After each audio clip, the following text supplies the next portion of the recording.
Hello साथीहरु, विदेशिक रोजगारमा रहेको फ्री भिसा फ्री टिकटको कसरी राम्रोसित इन्टरभ्यु दिन, कसरी इन्टरभ्युमा पास हुने, मान्छेहरु कुरा बुझिरहेको हुँदैन के इन्टरभ्युअरले के सोधिरहेको छ। किनभने यताको इंग्लिश बोल्ने मान्छेको टोन अनि हामीहरु बोल्नेको टोन भिन्नै हुन्छ। मान्छेहरुको कन्फिडेन्स हुँदैन, मान्छेहरु नर्भस भइहाल्छ।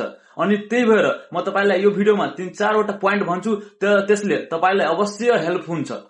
पहिलो कुरा, तपाई आफ्नो माइन्डमा एउटा कुरा बसाइहाल्नु कि इन्टरभ्युअरले तपाईलाई केही आउटी क्वेशन सोध्न सक्दैन। के सोध्न सक्छ? तपाई जुन कामको लागि इन्टरभ्यु दिन गएको हो त्यसको बारेमा सोध्न सक्छ, तपाईको क्वालिफिकेसन सोध्न सक्छ, तपाईको वर्क एक्सपिरियन्स सोध्न सक्छ, अनि केही आउटी क्वेशन सोध्न सक्दैन। त्यही भएर तपाई आफ्नो माइन्डमा एउटा कुरा बसाइहाल्नु कि केही आउटी क्वेशन सोध्न सक्दैन अनि ढुक्क हुनु। दोस्रो कुरा, जब तपाई इन्टरभ्युअरको रुममा इन्टर गर्नुहुन्छ नि, तब ढोकालाई हाफ खोल्नु अनि परमिसन लिनु, मे आई कम इन सर। अनि त्यो इन्टरभ्युअरले यस भनेपछि तब जानु। अनि उता गएपछि साइडमा खुर्सी हुन्छ नि, त्योमा पनि बस्नको लागि परमिसन लिनु, क्यान आई सिट सर, तब बस्नु। यसले एउटा राम्रो इम्प्रेसन देखाउँछ, एउटा गुड इम्प्रेसन देखाउँछ अनि डिसिप्लिन पनि देखाउँछ कि तपाईमा कति डिसिप्लिन छ। तेस्रो कुरा, जब इन्टरभ्युअरले तपाईलाई केही सोध्छ नि, तपाईलाई बुझ्नु भएन नि, तब त इन्टरभ्युअरलाई सोध्नु कि can you speak slow sir.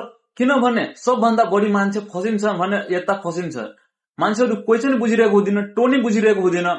अनि त्यही भएर तपाईहरुले भन्नु इन्टरभ्युअरलाई can you speak slow sir. इन्टरभ्युअरले तपाईलाई केही सोध्छ भने नि, तपाई पुरै आइज कन्ट्याक्ट गरेर जवाब दिनु। किनभने यो एउटा कन्फिडेन्सको निशानी हो कि तपाई कतिको कन्फिडेन्स हुनुहुन्छ।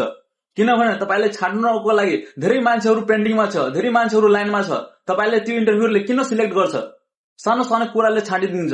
अनि त्यही भएर यो 4 वटा टिपलाई तपाई फलो गर्नु। यो भिडियोमा म मात्र भने कि इन्टरभ्यु कसरी राम्रोसित दिने। अनि एउटा भिडियो अझै आउँछ अनि त्यसमा म 10-15 वटा क्वेशनलाई लिन्छु।